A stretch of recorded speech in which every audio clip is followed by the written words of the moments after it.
Hi friends, இன்றைக்கி நம்ம சூப்பரான டக்குன்னு ஈஸியாக செய்யக்கூடிய தேங்காய் பால் சாதம் தான் வந்து பார்க்க போகிறோம். இதுக்கு வந்து பார்த்திங்கன்னா நான் பாஸ்மதி அரிசி தான் எடுத்திருக்கேன்.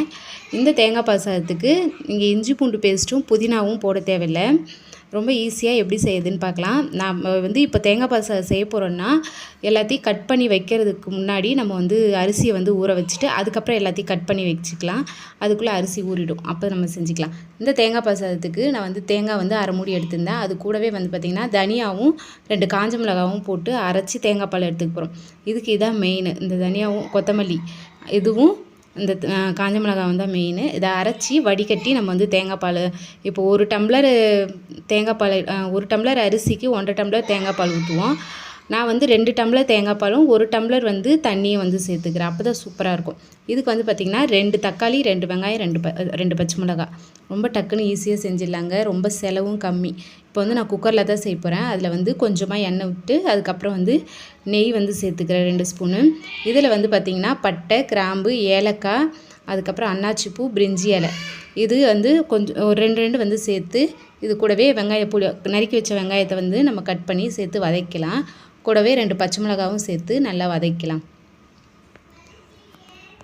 ரொம்ப ஈஸியாக செஞ்சிடலாங்க. இந்த தேங்காய் பால் சாதம் ரொம்ப சூப்பராக இருக்கும். இதுக்கு வந்து பார்த்திங்கன்னா சிக்கன் குழம்பு, மட்டன் குழம்பு, பன்னீர் பட்டர் மசாலா, இது போல் இந்த கிரேவி ஐட்டம்லாம் வச்சு சாப்பிட்டிங்கன்னா சூப்பராக இருக்கும்.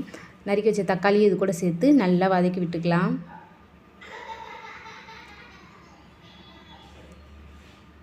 நாங்கள் அடிக்கடி செய்கிறதுன்னு பார்த்திங்கன்னா இந்த தேங்காய் பால் சாதம் ரொம்ப அடிக்கடி சண்டே டைமில் செஞ்சுப்போம். ஏதாவது முட்டை குழம்பு, சிக்கன் குழம்பு வச்சு சாப்பிட சூப்பராக இருக்குங்க. தக்காளி வெங்காயம்லாம் வதங்கிடுச்சு. இப்போ வந்து பார்த்திங்கன்னா நம்ம வந்து பாஸ்மதி அரிசியை வந்து இது கூடயே போட்டு 2 கிளறிக்கலாம்.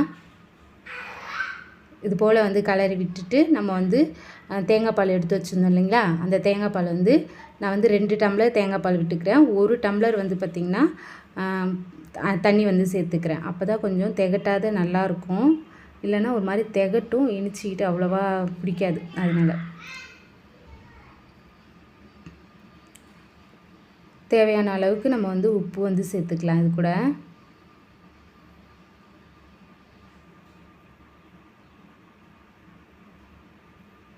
இது போல் செஞ்சு பாருங்கள், சூப்பராக இருக்கும். ஸ்கூலுக்கு பிள்ளைங்களுக்கு கட்டி கொடுக்குறதுக்கும் இது ரொம்ப நல்லா இருக்குங்க. இப்போ வந்து நான் வந்து மூடி போட்டு விசில் தான் விட போகிறேன். ஒரு விசில் விட்டால் போதும். லாஸ்ட்டாக கொத்தமல்லி தூவி பாருங்க, தண்ணிலாம் கொஞ்சம் இருக்கிறப்போ நம்ம வந்து விசில் போட்டோன்னா கரெக்டாக இருக்கும். கொத்தமல்லி தூவி நான் வந்து ஒரு விசில் விட்டு எடுத்ததுக்கப்புறம் பார்க்கலாம்.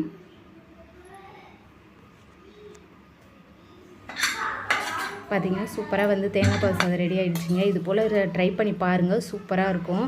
அரிசியும் உடையாமல் வந்திருக்கு, சூப்பராக இருக்குங்க. இந்த வீடியோ உங்களுக்கு பிடிச்சிருந்துன்னா லைக் பண்ணுங்கள், ஷேர் பண்ணுங்கள், கமெண்ட் பண்ணுங்கள், மறக்காமல் சப்ஸ்கிரைப் பண்ணுங்கள். அப்படியே பெல் ஐக்கானையும் கிளிக் பண்ணிவிடுங்க. தேங்க்யூ.